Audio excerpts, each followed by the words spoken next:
For the last few days, I have, and I think you feel the same, had a gut punch. And I've been trying to put my finger on it, and I've been trying to figure out what to say to you and how to say it. And I think I just have to say it like this. I don't know about you, but I'm tired. I am worn out. I am fed up. I've had enough. I am tired of exposing corruption, doing our homework, going overseas and having documents translated to make sure they're exactly right, presenting the evidence. We know what's happening, except then once we expose it, nothing happens. Nobody goes to jail. Nobody pays for a damn thing anymore. Nothing. If you and I did half the things that people in Washington do every day, you and I would go to prison. Clinton got away with it. Even the left knew that the Clinton Foundation was dirty. They sold uranium to our biggest enemy, Russia. Nothing. No. She can take confidential, top secret emails and put them on her server at her home, something you and I would go to prison for. We would be in prison for the rest of our lives. Not a big deal. Benghazi? No. Not only did we show you that we were gun running to a group in Syria that became ISIS, that's what we were doing in Benghazi. Not only that, but just the killing of a U.S. ambassador, and, might I point out, on Veterans Day, we abandon our troops. Did anything happen? Nope. Nope.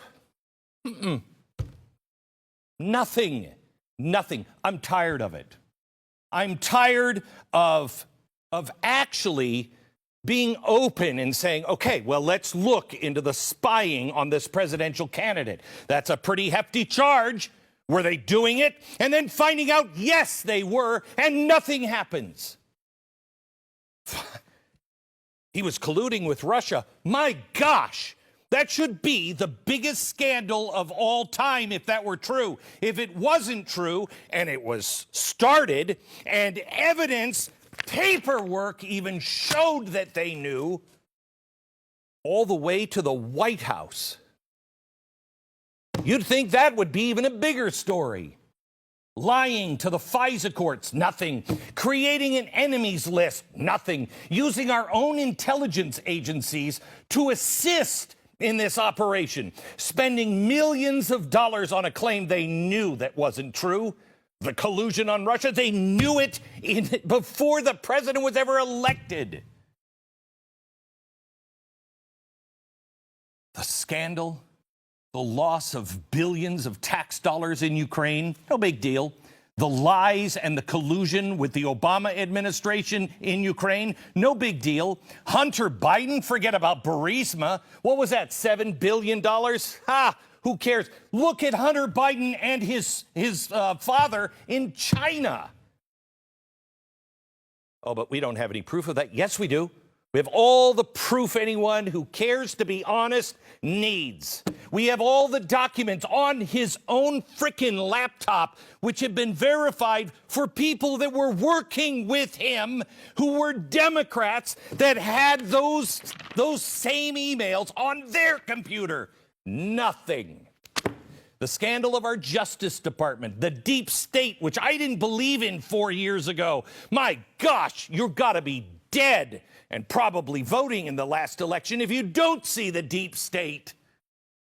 The corruption of our media telling us to deny our own eyes. There's a car on fire, and they're like, oh, nothing's happening here. It's totally peaceful. There's a car on fire behind you, but we're not supposed to notice that. Good has been made evil, and evil is made good.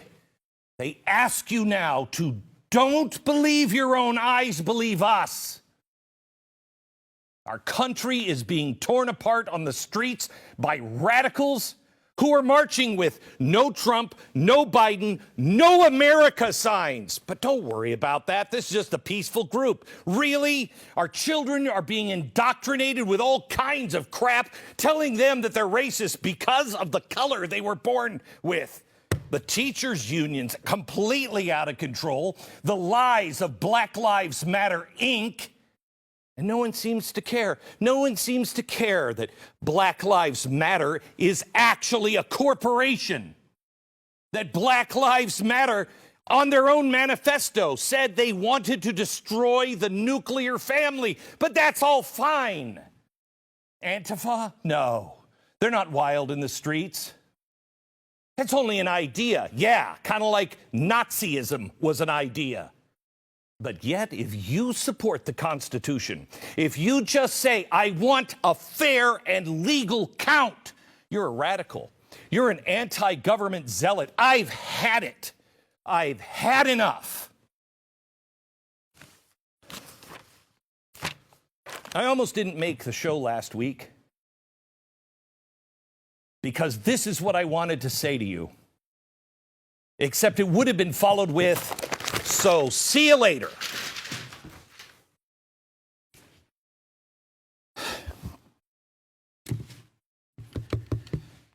Do you know how hard this is? I know you do because you're doing it in your own life. Do you know how hard it is to know this stuff, to be able to prove this stuff, and yet nobody seems to care? You're the bad guy.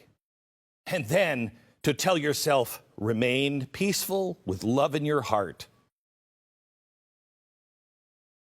Let me get this out of the way.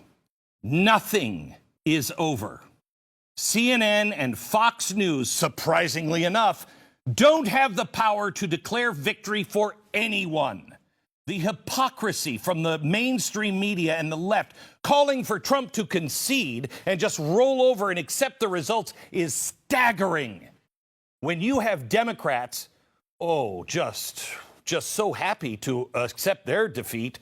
Really? When? When have they done that? When have they, in the last 20 years, accepted defeat? Not since George H.W. Bush.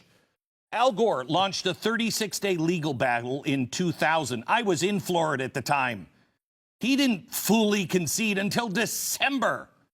And even to this day, they still say George Bush stole the election. They delegitimized him the entire time. That was just a dry run for what they did to Donald Trump. To this day, Democrats claim Russia stole the 2016 election. To this day, they spent over $30 million to try to prove it. We spent, $100 and some phone time? And we showed you it wasn't true. And by the way, who's the governor of Georgia right now?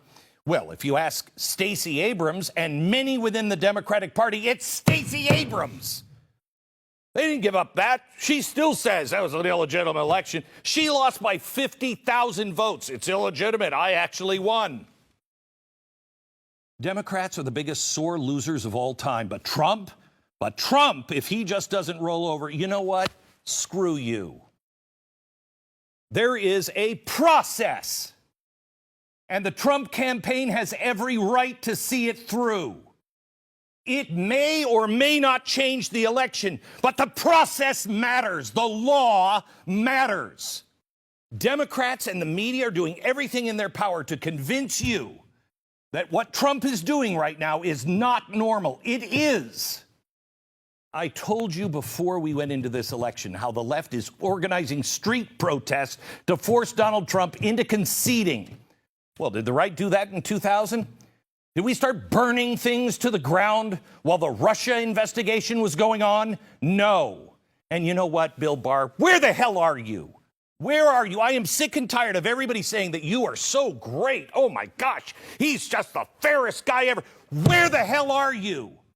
We don't trust our justice system. What are you doing?